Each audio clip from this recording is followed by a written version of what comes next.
వాళ్ళ కోసమే పనిచేస్తాం. ఈ రాజ్యాంగానికి వ్యతిరేకమైనటువంటి దొంగల్ని ఎదిరిస్తాం. మా ప్రాణాలు పోయినా ఇప్పుడు భారత రాజ్యాంగాన్ని కాపాడుతాం తెలియజేసుకుంటూ ఒక అద్భుతమైనటువంటి పాటను వాడి మీకు వినిపిస్తాం. మానవాళికి జ్ఞానం నేర్పిన బుద్ధుని బాటలు పయనిస్తాం. ప్రజలందరి సుఖ శాంతులు కోరిన అశోకుడై పాలిస్తాం. అశోకుడై అశోకుడై పాలిస్తాం. మానవాళికి జ్ఞానం నేర్పిన బుద్ధుని బాటలు ప్రయాణిస్తాం. ప్రజలందరి సుఖ శాంతులు కోరిన అశోకుడై పాలిస్తాం. అశోకుడై పాలిస్తాం. అశోకుడై పాలిస్తాం. చేరదీసి మాకు చదువు నేర్పిన చేరదీసి మాకు చదువు నేర్పిన సావిత్రి పూలే లై పూస్తాం. సావిత్రి పూలే లై పూస్తాం. సావిత్రి పూలే లై పూస్తాం. అజ్ఞానపు చీకట్లను దొరవ అక్షరమాలను మెడలేస్తాం. అక్షరమాలను మెడలేస్తాం. అక్షరమాలను మెడలేస్తాం. మానవాళికి జ్ఞానం నేర్పిన బుద్ధుని బాటలు పయనిస్తాం. ప్రజలందరి సుఖ శాంతులు కోరిన అశోకుడై పాలిస్తాం. అశోకుడై పాలిస్తాం. అశోకుడై పాలిస్తాం. అనువాదపు సంఖ్యలను దంచా మహాత్మ జ్యోతులు వెలిగిస్తాం. మహాత్మ జ్యోతులు వెలిగిస్తాం. మహాత్మ జ్యోతులు వెలిగిస్తాం. సమతల మమతల రాజ్యం కోసం అంబేద్కరులై గర్జిస్తాం. అంబేద్కరులై గర్జిస్తాం. అంబేద్కరులై గర్జిస్తాం. మానవాళికి జ్ఞానం నేర్పిన బుద్ధుని బాటలు పయనిస్తాం. ప్రజలందరి సుఖ శాంతులు కోరిన అశోకుడై పాలిస్తాం. అశోకుడై పాలిస్తాం.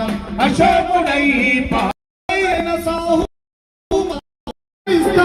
పెరియారై గర్జిస్తాం. పెరియారై గర్జిస్తాం. బ్రాహ్మణవాదము బద్దలు కొడుతూ బహుజన పోరుకు దారేస్తాం. బహుజన పోరుకు దారేస్తాం. బహుజన పోరుకు దారేస్తాం. కలిసిన కొడుకుల బద్దలు కొడుతూ బహుజన పోరుకు దారేస్తాం. బహుజన పోరుకు దారేస్తాం. బహుజన పోరుకు దారేస్తాం. మానవాళికి జ్ఞానం నేర్పిన బుద్ధుని మాటలు ప్రయాణిస్తాం.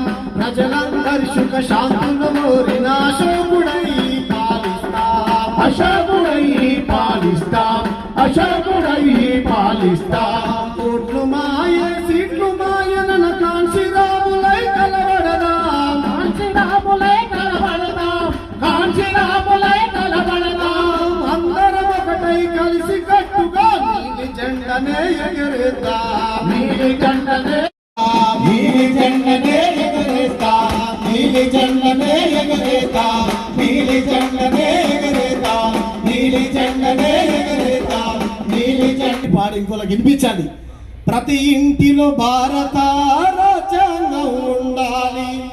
ప్రతి పౌరుడు భారత రాజ్యాంగం చదవాలి. ఖురాను బైబుల్ భగవద్గీత కంట గొప్పదిది. మన భారతీయుల తలరాతలు మార్చిన మహాగ్రంథమిది. ప్రతి ఇంటిలో భారత రాజ్యాంగం ఉండాలి. ప్రతి పౌరుడు భారత రాజ్యాంగం చదవాలి. ప్రతి ఇంటిలో భారత రాజ్యాంగం ఉండాలి. ప్రతి పౌరుడు భారత రాజ్యాంగం చదవాలి. కాబట్టి ప్రతి ఇంటిలో భారత రాజ్యాంగం ఉండాలని ఈ పరివర్తన జేబీ మహాసేన దాని అనుబంధ సంఘాలు అన్ని సమాజంలో మన తెలంగాణలో తీసుకురావాలని మనస్ఫూర్తిగా కోరుకుంటూ అందరినీ మనస్ఫూర్తిగా అభినందిస్తున్నాం. Thank you. జై భీమ్, జై భారత్, నమో బుద్ధ.